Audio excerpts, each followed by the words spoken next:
দিদি দিদি শুনলাম আপনি নাকি কোমর ভেঙে গেছে বউ দিদি আমি শুনলাম আচ্ছা বাচ্চা খাই আইছি ডাক্তারি কইয়া কেমনে গো করছেন ওই বাথরুমে পা পিছলাই ওপরে গেছি গা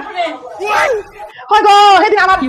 ননদের ঘরের মায়া মায়া ঘরে পিসি পিসির করে ঠাম্মা ঠাম্মা তারপরে শাশুড়ি তারপরে ওই ঠাম্মার ঘরে শাশুড়ি শাশুড়ির মায়া বাথরুমে কইলে গো গোবরটা বেদ নাই লয়ে লাইছে তুমি কি গেছিলা দিদি দেখতে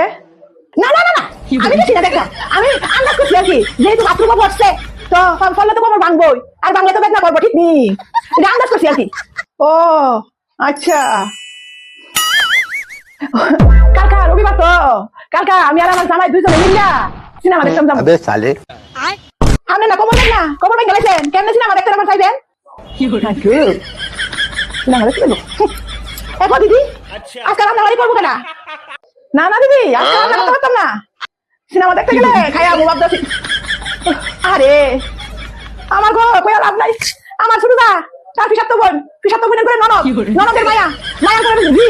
গোজি গোজি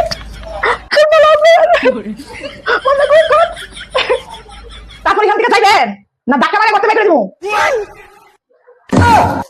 আগামী মোমোকে ছিটা দিতে হয়েছে